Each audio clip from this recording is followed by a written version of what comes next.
नमोस्तु नमोस्तु नमोस्तु इक्षामि इक्षामि इक्षामि। पूज्य गुरुदेव हमारे विराजमान हैं, आए उनके चरणों में चलते हैं। और प्रथम शंका के लिए मैं आमंत्रित कर रहा हूँ परिधि जैन खंडवा से हमारे बीच में है। नमोस्तु गुरुदेव, सभी चुलक जी को मेरा इच्छामी। मेरा प्रश्न ये है कि जैसे वर्ल्ड पॉपुलेशन दिन पे दिन इंक्रीज़ होती जा रही है, लाइक इंडिया की भी, सारी कंट्रीज़ की, पर हमें बचपन से सिखाया गया है कि आप मनुष्य गति तब पाते हैं जब आप बहुत अच्छे कार्य करते हैं। पर अभी तो पंचम काल चल रहा है, तो फिर कैसे मनुष्य, मतलब लाइक पॉपुलेशन क्यों बढ़ रही है वर्ल्ड की? देखो, मनुष्य होना दुर्लभ नहीं है, मनुष्यता पाना दुर्लभ। समझ गए? मनुष्यों की संख्या तो बढ़ रही है पर मानवता दिनों दिन मिटते जा रही। समझ गए? तो इसका अर्थ यही समझना, जो आकृति से मनुष्य बने बड़ी बात नहीं है, प्रकृति से मनुष्य बनना सबसे बड़ी सार्थकता है। और तभी होगा जब मानव मात्र में मनुष्यता। आइएगा अर्णव जैन। नमस्ते महाराज जी, मेरा प्रश्न ये है कि जो अपने तीर्थंकर है वो सारे राजा महाराजा ही क्यों बने? मतलब अच्छा सवाल। तो जितने भी तीर्थंकर वे राजा महाराजा ही क्यों बने? नहीं, जो आज तीर्थंकर बने वो राजा महाराजा नहीं बने। हम थोड़ा पीछे जाएं तो पाएंगे कभी कोई कुक्कुट था, मुर्गा था, मरकट था, बंदर था, वो आगे चलकर ऋषभदेव बना। कभी कोई पुरुरवा भील था, फिर शेर बना, वही महावीर बना। कभी कोई हाथी था, वही आगे बढ़ा सो पारसनाथ बना। तो राजा महाराजा तीर्थंकर बने कि कुक्कुट मरकट तीर्थंकर बने? भील तीर्थंकर बना, शेर तीर्थंकर बना। समझ गए?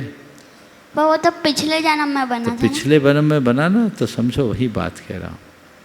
तीर्थंकरत्व जीवन का चरम विकास है।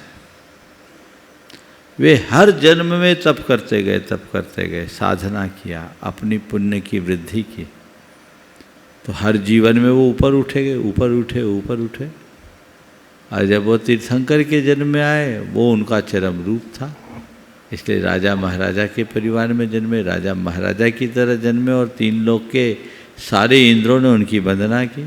लेकिन वो राजपाट में रचे पचे नहीं, उसको भी छोड़ दिए। समझ गए? तो इस बात का प्रमाण है कि पामर भी परमेश्वर बन सकता है, भील भी भगवान बन सकता है, पशु भी परमात्मा बन सकता है। समझ गए? चलिए लीजिएगा चारवी जैन। और नमोस्तु महाराज जी, सभी चुल्लक जियो के मैं इच्छामी। महाराज जी, मेरा ये प्रश्न है, जैसे सारे पुरुष लोग जो रहते हैं वो अभिषेक करते हैं अपने यहाँ, फिर क्या बोलते हैं, मोक्ष जब जाते हैं तब भी हमको पुरुष जन्म लेना पड़ता है। फिर महिलाओं का हमारे यहाँ क्या रोल हुआ अपने धर्म में? देखो, पहली बात तो ये है कि सारे पुरुष मोक्ष नहीं जाते। सब जाते हैं क्या? मोक्ष न पुरुष जाता न स्त्री जाता है। मोक्ष तो वो जाता है जो बीतराग होता है। समझ गए? और बीतराग वही हो पाता है जो सर्व परिग्रहों से मुक्त होकर अपनी आत्मा में केंद्रित होता है। जब सब परिग्रहों से मुक्त होकर अपनी आत्मा में डूबने की योग्यता पाओगे तभी ना मोक्ष जा पाओगे। इसलिए मोक्ष के लिए पुरुष और स्त्री का होना कोई ज़रूरी नहीं। जहाँ तक अभिषेक की बात है, अभिषेक पूजा के पूर्व की एक क्रिया है और सबकी क्रियाओं का अपना अपना विधान है। पुरुष अगर अभिषेक करते हैं तो स्त्रियां अभिषेक देख भी तो सकती हैं। ये जरूरी है क्या कि जो क्रिया पुरुष करे वही क्रिया स्त्री करे, या जो क्रिया स्त्री करे वही क्रिया पुरुष करे? सबके अपने अपने कार्य हैं जो अपनी अपनी मर्यादा के अनुरूप। समझ गए? अब ये तुम धर्म की बात छोड़ दो, मैं तुमसे कहता हूँ, किसी महिला के द्वारा कोई महिला को अरेस्ट करना हो तो मेल कांस्टेबल हाथ लगा लेता है क्या? नहीं। क्यों? कि वो राइट्स के वो अलावा है। क्यों ये डिस्क्रिमिनेशन एक्सेप्ट क्यों? बट महिला कांस्टेबल भी तो पुरुष उसको नहीं अरेस्ट करती। तो क्यों यहाँ सवाल क्यों नहीं उठाते? कोई फर्क नहीं पड़ना चाहिए पुरुष और स्त्री में? समझ में आई गई बात?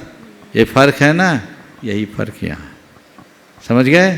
हाँ लीजिएगा, मैं निवेदन कर रहा हूँ रमेश जी हेमलता जी जैन गुवाहाटी से। नमस्ते गुरुदेव, इच्छामि सारे क्षुल्लक गुरुदेव।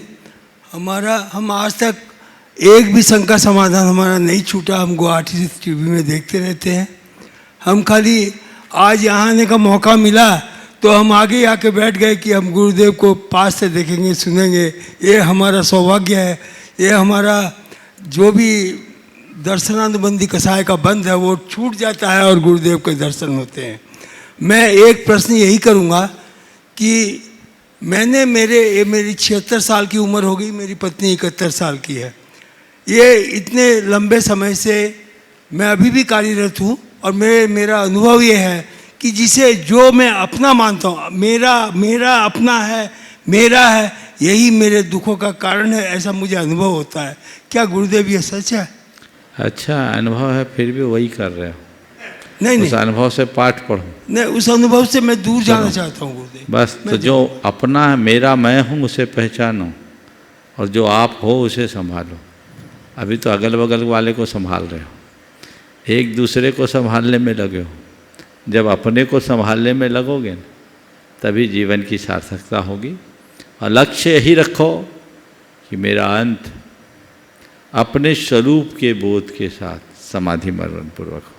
नमस्ते गुरुदेव, नमस्ते गुरुदेव, नमस्ते गुरुदेव। आए प्रतिभा स्थली की बालिका परी जैन मधुबन से। महर्षि के चरणों में त्रिवार नमोस्तु। क्षुल्लक महाराज जी को इच्छामि।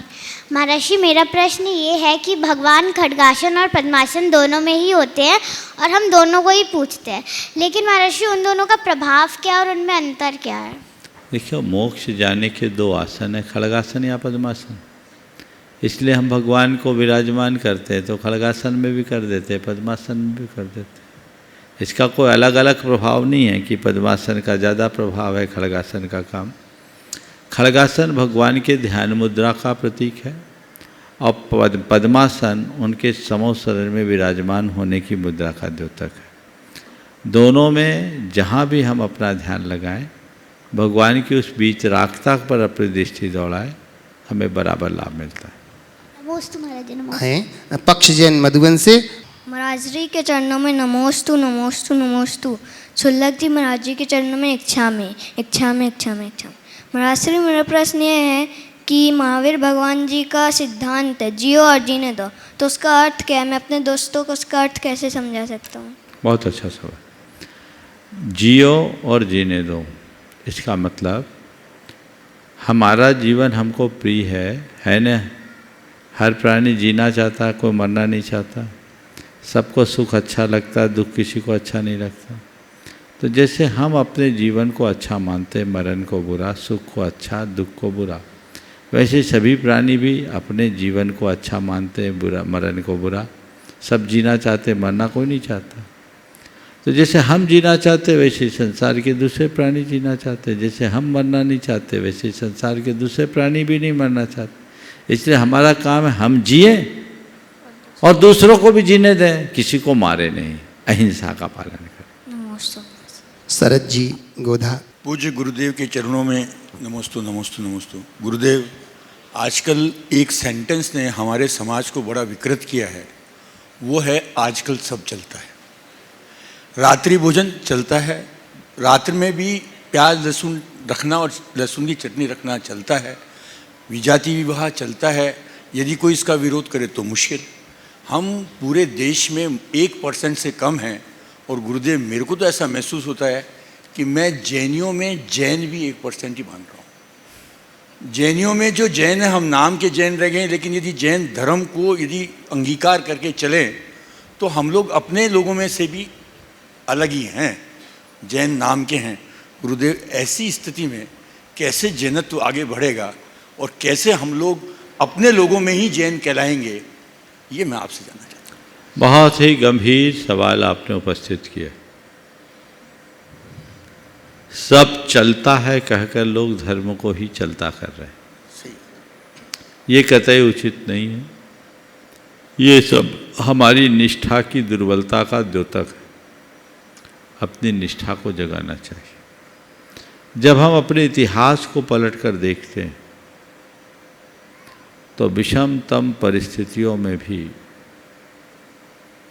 लोगों ने जैन धर्म का पालन किया, दृढ़ता से पालन किया। आज के संदर्भ में मैं एक प्रसंग जरूर आप सबके सामने कहूँगा। जब मैं तमिलनाडु का इतिहास पढ़ रहा था, तमिलनाडु कभी जैनों के से बड़ा समृद्ध राष्ट्र था। कहते तमिल साहित्य से अगर जैन साहित्य को हटा दिया जाए तो वहाँ कोई साहित्य ही नहीं बचेगा। आचार्य भद्रबाहु के बाद तो उस तमिलनाडु में आचार्य कुंद आदि वहाँ हुए, महान महान आचार्य हुए। कभी जैनों का बाहुल्य था। समय काल की परिस्थितियों के अनुरूप वहाँ से जैनों का विध्वंस हुआ। एक घटना की तरफ मैं आप सबका ध्यान आकृष्ट करना चाहूँगा। लगभग 14वीं-15वीं शताब्दी की बात है, उससे थोड़े आगे पीछे। एक राजा था महेंद्र बर्मन। वो बड़ा दुष्ट प्रवृत्ति का राजा था। उसने एक जैन कन्या से विवाह करने का भाव रखा। जैनी कोई भी उस दुष्ट राजा को और दुराचारी राजा को अपनी कन्या देना नहीं चाहते थे। उस समय के लोगों के साहस की सराहना करनी चाहिए। जब राजाज्ञा ऐसी हुई तो दरबार में कहा गया कि ठीक है, आपको कन्या लेना है, हम देंगे, लेकिन ऐसे नहीं, अमुक स्थल पर विवाह मंडप होगा, वहाँ आप आइए, आपको कन्या उपलब्ध मिलेगी। राजा तो बावला हो रखा था।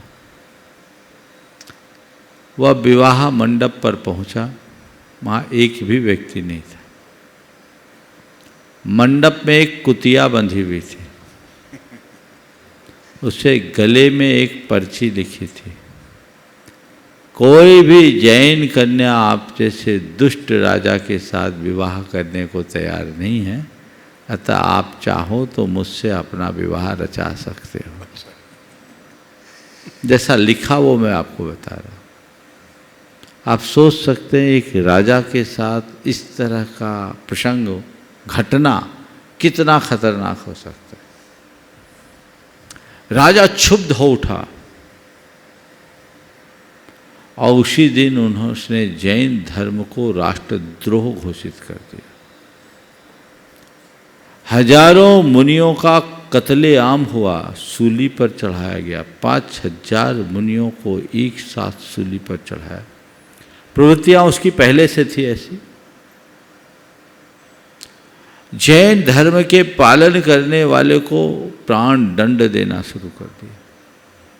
अगर कोई रात्रि भोजन नहीं करता, दिन में खाता, कोई पानी छानता दिख जाए तो उसके साथ ऐसा दंडात्मक प्रावधान किया जाता था। उस समय वहाँ एक श्रावक थे वीरसेन। वो उस स्थिति में भी अपने जैन धर्म का पालन कर रहे थे। बहुत सारे जैन तो जैन धर्म छोड़ चुके थे दबाव के कारण, लेकिन वीरसेन नाम के श्रावक जैन धर्म का पालन करते थे दृढ़ता से। एक रोज वो पानी छानते हुए पकड़े गए। संयोग उस दिन राजा को पुत्ररत्न की प्राप्ति हुई। उसने उन्हें माफ कर दिया। उन वीरसेन जी का हृदय आत्मगौरव से उद्दीप्त हो उठा कि कब तक ऐसे हम छिप छिप कर धर्म करेंगे, अब ये रास्ता खोलना होगा। वे वहां से श्रवणबेलगोल गए। श्रवणबेलगोल में होयसल वंशी राजाओं का राज्य था, वो जैन धर्मानुयायी थे। वहाँ उन्हें संरक्षण मिला।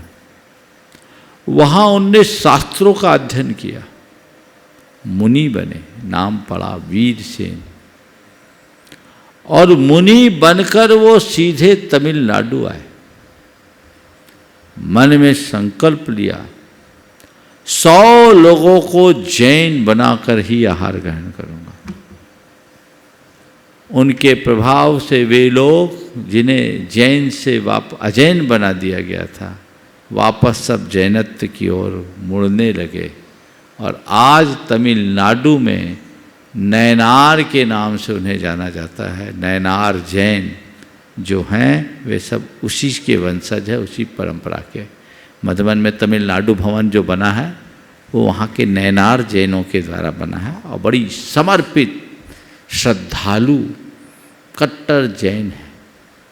मैं ये प्रसंग आप लोगों को इसलिए सुना रहा हूँ कि देखो, जब प्राणों की आ पड़ी थी तब भी उनने अपना धर्म निभाया।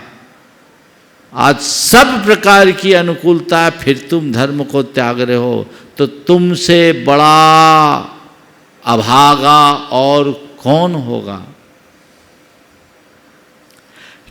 कैसी भी परिस्थिति क्यों ना हो,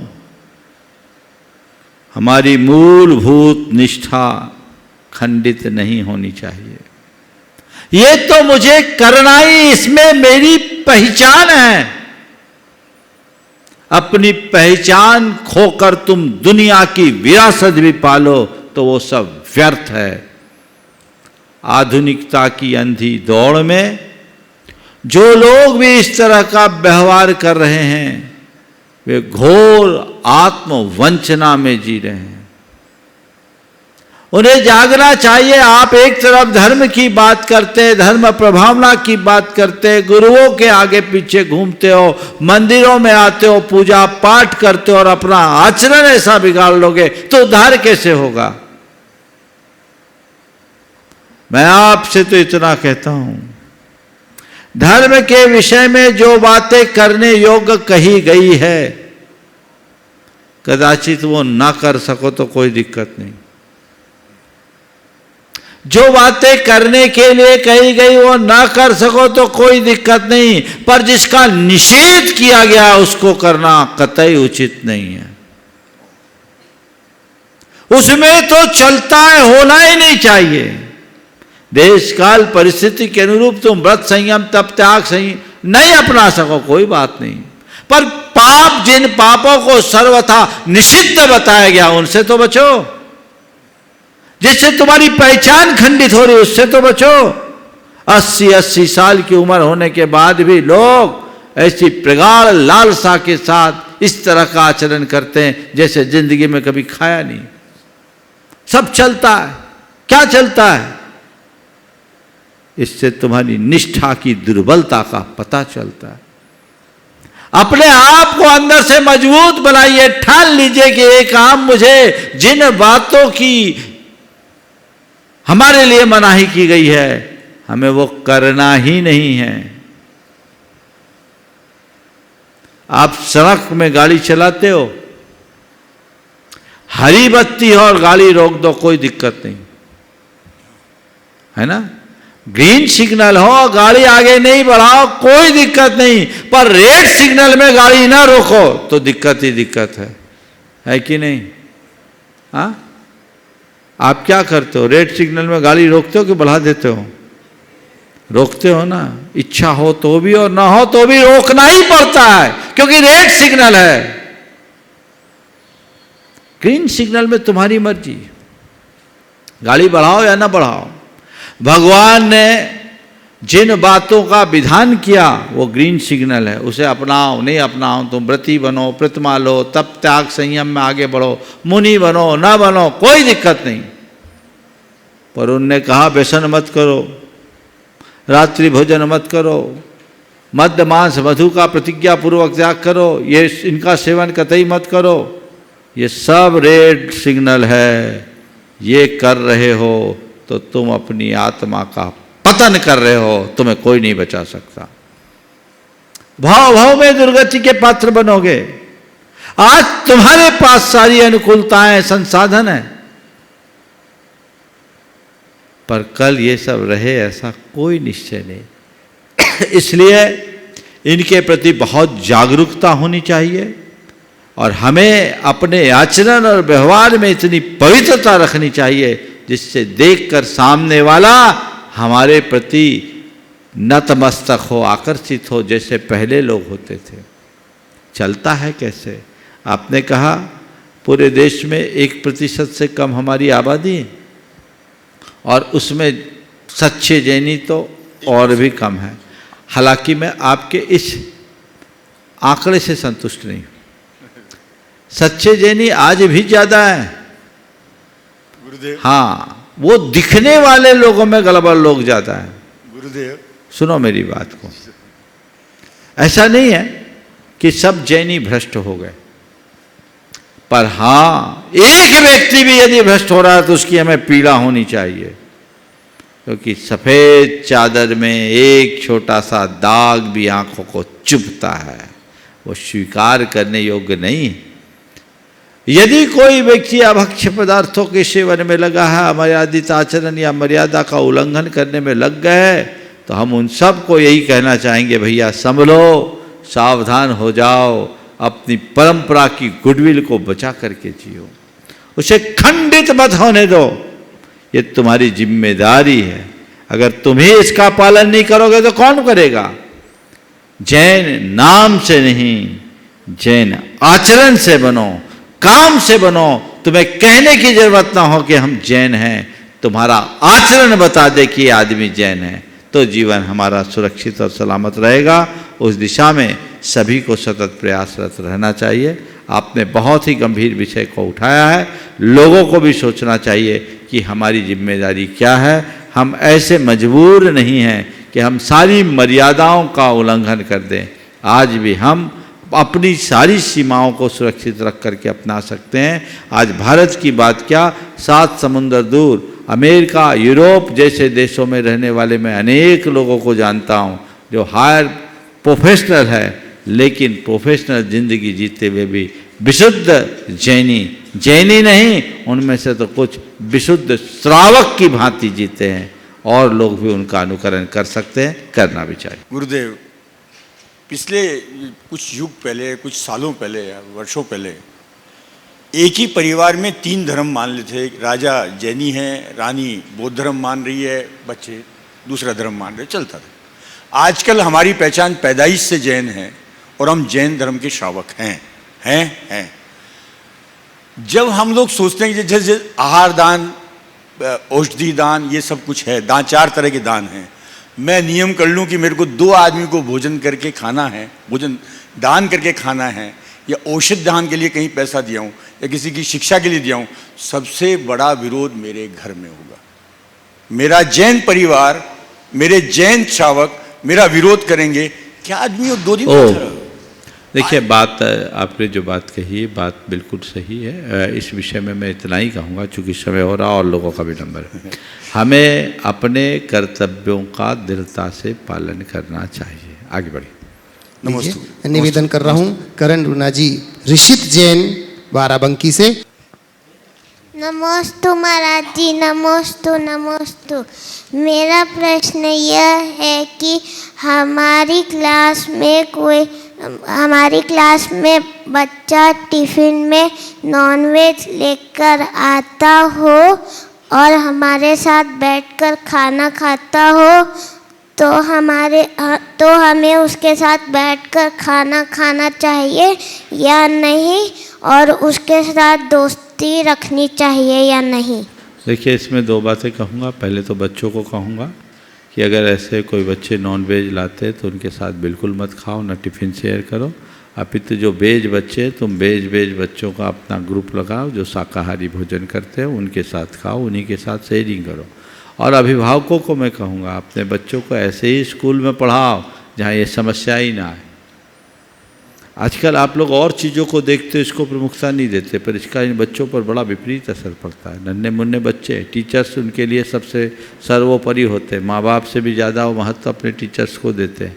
अब टीचर्स कहते हैं टिफ़िन शेयर करना है, एक दूसरे से शेयरिंग करने से हमारा एक दूसरे के प्रति लगाव बढ़ता है, हमारी बाइंडिंग अच्छी होती है, तरह तरह की बातें करते हैं। तो वो सब चीज़ें फिर बच्चों के मन पर दुष्प्रभाव डालती है। और रोज़ रोज़ अगर व्यक्ति उन्हीं चीज़ों को देखेगा तो उसके प्रति जो ग्लानि वो खत्म हो जाएगी, और ग्लानि खत्म होगी तो कल वो अगर उसका सेवन करने लगे तो उसको कोई संकोच नहीं होगा। तो इसलिए हमें सभी से ये कहना है कि अपने बच्चों को ऐसे ही विद्यालयों में पढ़ाएं जहाँ उसके अनुकूल आचरण और व्यवहार है। आज भी बहुत सारे ऐसे विद्यालय हैं जहाँ अच्छी शिक्षाएं हैं और इस तरह की चीज़ों पर प्रतिबंध है। वहाँ आप क्या ले जा सकते क्या नहीं ले जा सकते, ये सब चीज़ें देखी जाती है। तो हम उनका पता करें और ऐसे विद्यालयों में बच्चों को दाखिल करें। और तो फिर हमें उनके साथ दोस्ती रखनी चाहिए। खाने पीने समय दोस्ती नहीं रखना, बाकी समय दोस्ती रखोगे तो उनको बोलो कि इस तरह की चीज़ें हमको नहीं खाना चाहिए। नमस्ते महाराज जी। मैं निवेदन कर रहा हूं बंधुओं, हमारे बीच में गुणायतन ट्रस्टी श्रीमान सुनील जी वैभव जी गुना से हमारे बीच में है। महाराज जी नमोस्तु नमोस्तु नमोस्तु इच्छामी। महाराज जी, आज के समय में हम अपने बच्चों को ऊंची शिक्षा देने के लिए कॉन्वेंट स्कूल और तरह तरह के स्कूलों में भेजते हैं, जबकि कॉन्वेंट की अपेक्षा भी दूसरे स्कूल हैं जिनमें अच्छी शिक्षा मिलती है और सारे धर्मों की शिक्षा भी मिलती है। तो हम क्यों ऐसा गलत करते हैं? अभी जो सवाल हुआ उसकी जवाब में मैंने यही बात कही है। हाँ। इस पर बिल्कुल गंभीरता होनी चाहिए और इस तरह के अंधानुकरण से बचना चाहिए। बच्चों की पढ़ाई को ही महत्व मत दीजिए, पढ़ाई के साथ साथ उनके संस्कारों का भी ख्याल रखिए। जब तक हम संस्कारों को महत्व नहीं देंगे तब तक सुधार नहीं। नमोस्तु। लीजिएगा, निवेदन कर रहा हूँ सुनील रेखा जी CFO गुणायतन। नमोस्तु गुरुवर, नमोस्तु नमोस्तु। सभी क्षुल्लकों को इच्छामी इच्छामी इच्छामी। महाराज जी, ऐसा कहा जाता है जो हमारे साथ बुरा करे या गलत व्यवहार करे उसका पतन पहले ही हो चुका होता है, उस पर क्रोध नहीं करना चाहिए। तो मेरा प्रश्न, उसका पतन किस प्रकार हुआ पहले ही, और हमें अपने मन को दृढ़ कैसे रखें उस पर हमें क्रोध ना आए। देखिए, अगर किसी चीज़ में आग लगेगी तो वो जलेगी कि नहीं, और जल जाने के बाद उसका वो वजूद रहेगा क्या? ये कागज़ है, अभी सलामत है। इसमें आग लगने के बाद इसका क्या हाल होगा? हाँ, राख बन जाए, कुछ नहीं, राख बनेगी ना। तो क्रोध भी एक आग है, जिसके अंदर लगी उसको तो जलना ही है। अब वो आग सामने वाले को जला भी सकती, नहीं भी जला सकती, समझ गए? पर जिसमें आग लगी है उसको तो जलना ही है ना। तो इस संदर्भ में ये बात कही गई कि कोई तुम्हें क्रोध में दुर्व्यवहार कर रहा है तो ये मान के चलो उसका तो पतन है ही, वो जल रहा है, उसके अंदर आग लगी हुई, उसको अब सुलगाने की जगह बुझाने का प्रयास करना। अगर मैं कोई प्रतिवाद करूँगा तो वो और भड़केगा, आग सुलगेगी। तो कहीं की आग है तो उसे हमें वहीं बुझाने का प्रयास करना। उसके अंदर जितना क्रोध की जितनी प्रबल आग हो हमें उतना अधिक पानी डालना है। वो जितना क्रोध करे तुम उतनी क्षमा का भाव रखो ताकि वो आग बुझ सके। अगर ऐसी सकारात्मक दृष्टि आ जाए तो जीवन का खेल ही बदल जाए। नमोस्तु नमोस्तु। अनिमेश जैन गोमिया से। महाराज श्री के चरणों में 3 बार नमोस्तु नमोस्तु नमोस्तु। क्षुल्लक जी के चरणों में इच्छामि इच्छामि इच्छामि। महाराज जी, महाराज जी, हाल ही में आपके पास कुछ लोग कर्नाटका से दर्शन के लिए आए थे। ये वही लोग हैं जो यशवंतपुर हावड़ा एक्सप्रेस से आए थे। इनकी इंजन दुर्घटना के कुछ समय पहले बदल गई। तो महाराज जी, और ये 110 लोग थे, जो 110 के 10 लोग सुरक्षित शिखर जी के दर्शन करके चले गए।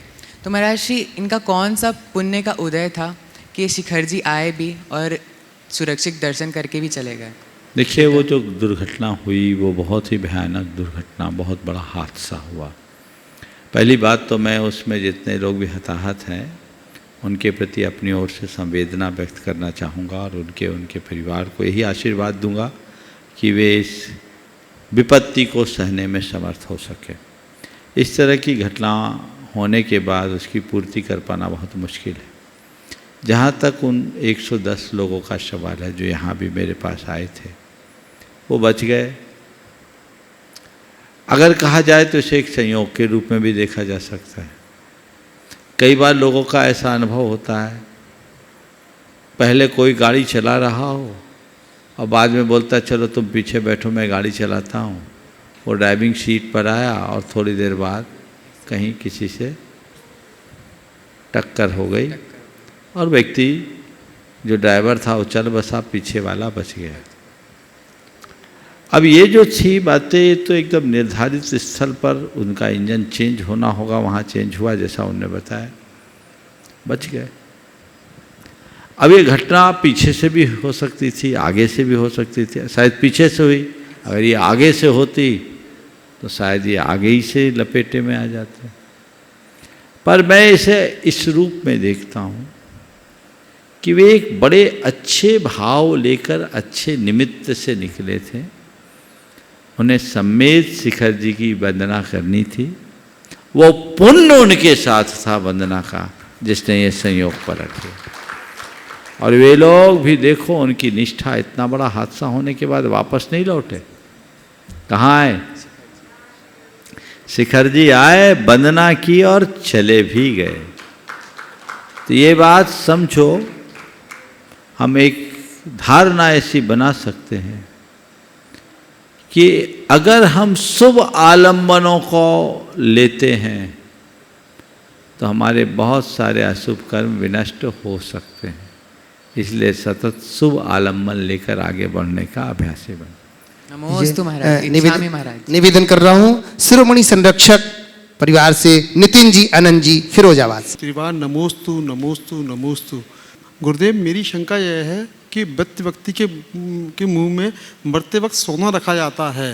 मृत व्यक्ति के मुंह में मरते वक्त सोना क्यों रखा जाता है? सोना? हाँ, और उसका जैन धर्म में क्या महत्व है? मैंने तो कभी देखा नहीं, मेरा ऐसा कोई अनुभव नहीं। हो सकता कुछ जगह रखा जाता होगा।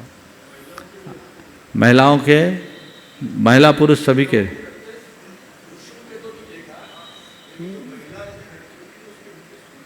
मुंह के अंदर? अगर सुहागिन होती तो कि अच्छा,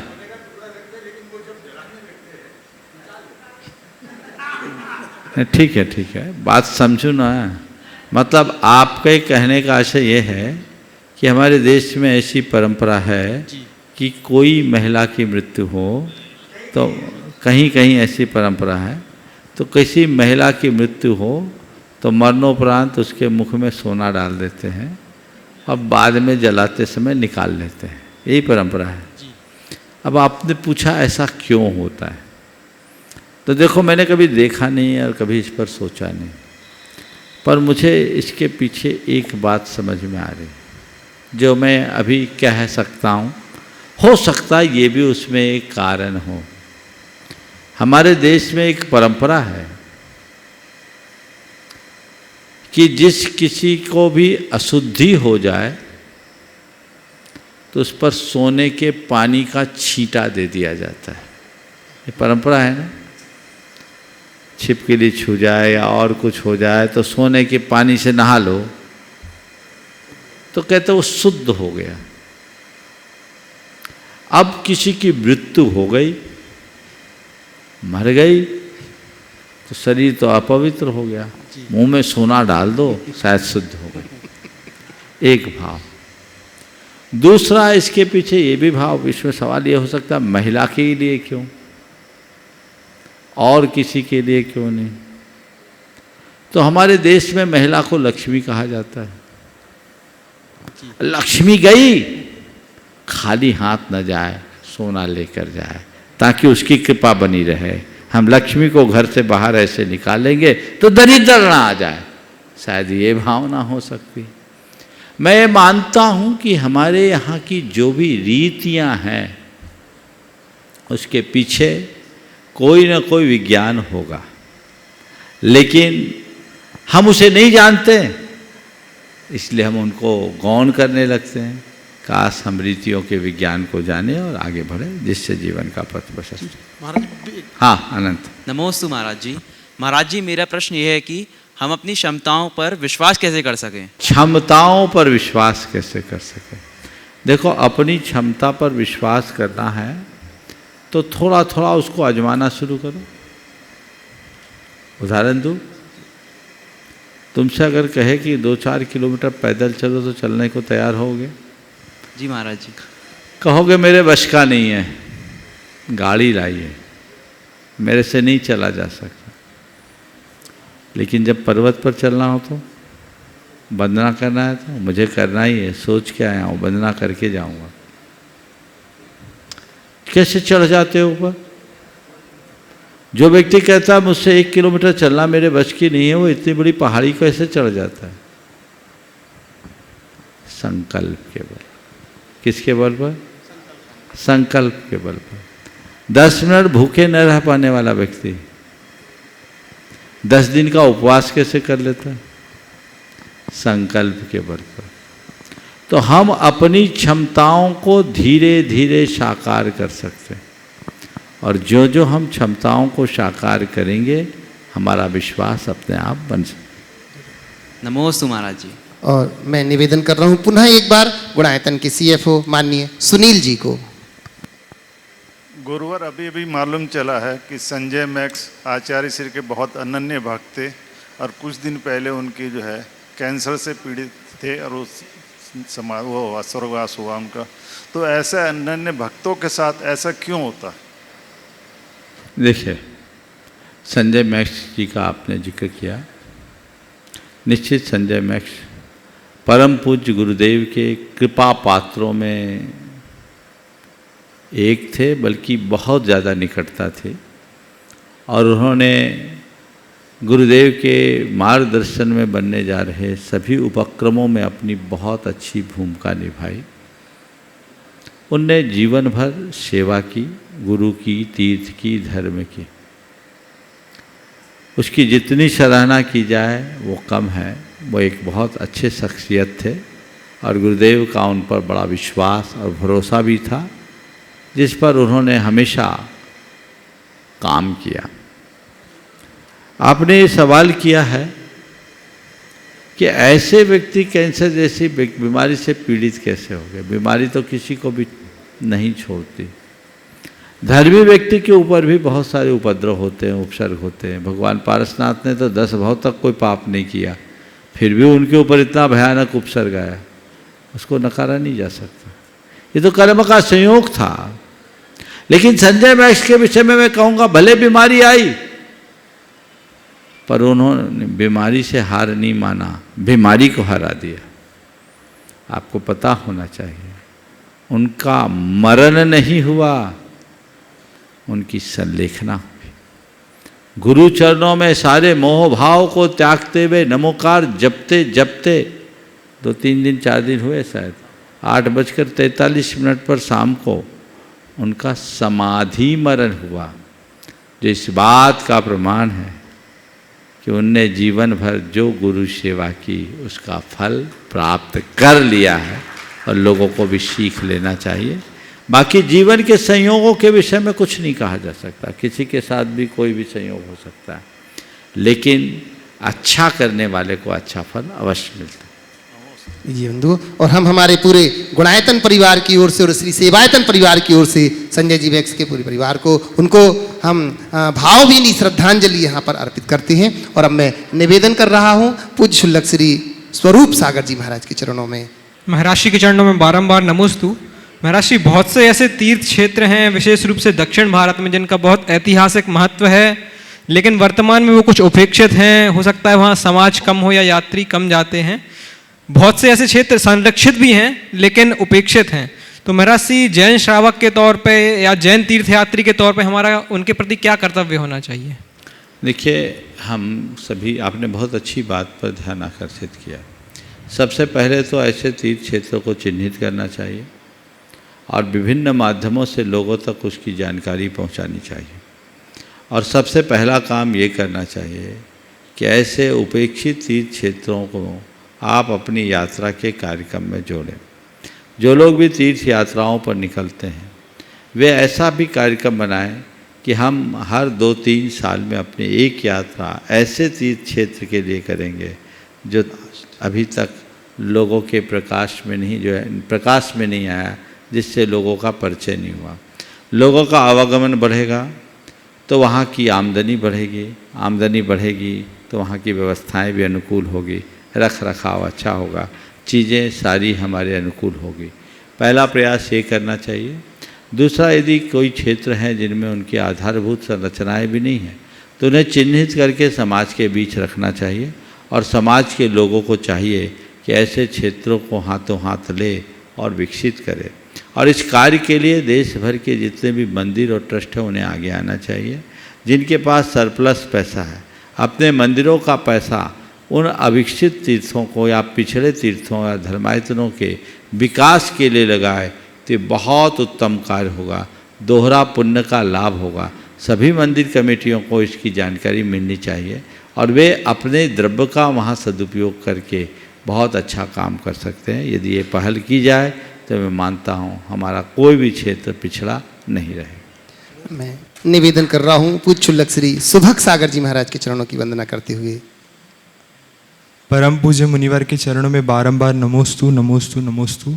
महाराज जी, कुछ दिन पूर्व एक माँ ने अपनी भावना व्यक्त की थी कि वो अपने बच्चे को मुनि संघ में या शिखर जी क्षेत्र में इसलिए ले आई है कि ये सानिध्य उस बच्चे के लिए संस्कार का काम करे। तो महाराज जी, आपके श्री चरणों में निवेदन करते हैं कि आपके माध्यम से उन सभी माता पिता को ऐसा संदेश प्राप्त हो कि वो भी अपने बच्चों के लेकर ऐसे संघ सानिध्य में ले जाए ताकि वो भी संस्कारित हो और ये भी उनके लिए कल्याणकारी हो। यही भावना बात है। नमस्ते। देखिए, बहुत ही अच्छी बात आपने कही। आजकल पहले तो ऐसा होता था कि घरों में भी संस्कार मिलते थे, बच्चे पाठशालाओं में भी पढ़ते थे, लेकिन आजकल जो पढ़ाई का सिस्टम है वो ऐसा जटिल हो गया कि बच्चों को किसी भी प्रकार का समय नहीं मिलता और संस्कार भी नहीं मिलते। फिर उच्च शिक्षा में पढ़कर आते हैं और सीधे नौकरी पेशा बन जाते हैं, अपने काम में लग जाते हैं या विवाह के बंधन में बंध जाते हैं। तो उनके अंदर जो धार्मिक संस्कार होने चाहिए और सामाजिक सरोकार होना चाहिए वो सब छूट जाते हैं, वो ख़त्म हो जाते हैं। धर्म अधर्म से वो बिल्कुल शून्य होते हैं। तो धीरे धीरे धीरे धीरे वे धर्म से भी विमुख हो जाते हैं।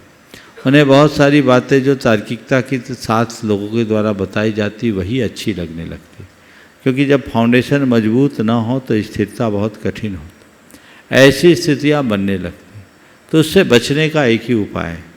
मैंने अनेक बार कहा कि अगर आप अपने बच्चों के भविष्य को अच्छा बनाए रखना चाहते हैं तो बच्चों की उच्च शिक्षा संपन्न करने के बाद कम से कम 1 साल उन्हें गुरुओं के पास रखो। लड़कियां आर्यिकाओं के पास और लड़के मुनियों के पास। साल भर अगर मुनियों के पास गुरुओं के पास रहकर वो धर्म की शिक्षा अंगीकार कर ले, जीवन में कभी पथ भ्रष्ट नहीं होंगे, उनके जीवन की सतत उन्नति हो। और उन्हें बड़े वैज्ञानिक तरीके से उनको कुछ इस तरह के कार्यक्रम से जोड़ा जाए जिसमें बड़ा बदलाव हो सकता है। मैंने अनेक बार बोला, वे माँ बाप धन हैं जिनके बच्चे ऐसी रुचि जगा कर ऐसा समय बिताते हैं। मैं आपसे कहता हूँ साल भर ना हो तब कम से कम महीना 2 महीना तो होना चाहिए। और इन बच्चों के लिए कुछ समय समय पर क्रैश कोर्स होना चाहिए जिससे वो चीज़ों को ठीक तरीके से समझ सके। सत्संगति में रहेंगे तो जीवन में आमूल चूल परिवर्तन होगा, जो उनके उत्कर्ष का आधार बनेगा, जो उनके उन्नति में निमित्त बनेगा। ये प्रयास सभी को करना चाहिए। अगर आपने करना शुरू कर दिया तय मानना आपकी पीढ़ी असुरक्षित हो जाएगी। पर कई लोगों को लगता है डर कि महाराजों के पास भेजे तो मामला गड़बड़ हो जाएगा, महाराज प्रभावशाली हैं, पावरफुल हैं, कहीं महाराज के चक्कर में आ गया तो एक ही है। अरे ऐसे कोई बच्चे चक्कर में आते नहीं, और यदि कदाचित आ गया तो तुम्हारा भी चक्कर मिट जाएगा। क्यों चक्कर में पड़े हो? आगे बढ़ो, धर्म और परंपरा को समझो। आजकल जिस तरह की टेंडेंसी डेवलप हो रही है उसमें बच्चे भले कहते हैं बच्चा हम, माँ बाप भले कहते हैं बच्चा हमारा है, पर आगे चलकर बच्चा माँ बाप का भी नहीं रह पाता। यदि उसमें संस्कार है तभी बेटा तुम्हारा हो पाएगा, संस्कार खो जाने के बाद तो वो भी नहीं होगा। इसलिए सभी को चाहिए कि अपने बच्चों के संस्कारों को पुनर्प्रतिष्ठित करिए, जागृत रखिए। अपने कुल में धर्म की ज्योत को जीवंत रखना चाहते हैं तो ये बहुत उत्तम प्रस्ताव है। इस प्रस्ताव पर सबको गंभीरता से ध्यान रखना चाहिए और उस दिशा में आगे बढ़ना चाहिए। यही एक माध्यम है जिससे बच्चे अपने जीवन को संभाल सकेंगे। अन्यथा क्या होता है, वो आते हैं शादी विवाह भी होती है तो या तो आपस में तलाक हो जाती, या व्यसन बुराइयों के शिकार हो जाते हैं, पथ भ्रष्ट हो जाते हैं। ज़्यादातर बच्चे और बच्चियों की हाल उच्च शिक्षा में बड़ी विचित्र हो जाती है। वो अपने संस्कारों की सीमाओं का उल्लंघन कर देते हैं। अगर ऐसे बच्चे कुछ समय गुरुओं के पास रहे, अपना समय बिताए, तो उनके संस्कार भी जागेंगे, भाव भी निर्मल होंगे, चरित्र भी अच्छा होगा, आगे के लिए और अच्छे से अच्छा करने में समर्थ हो सकेंगे। ऐसी सामर्थ्य उनके अंदर विकसित होगी तो उनका जीवन धन्य होगा। समय आप सबका हो गया, यहीं पर विराम। बोलिए परम पूज आचार्य गुरुवर श्री विद्यासागर जी महाराज।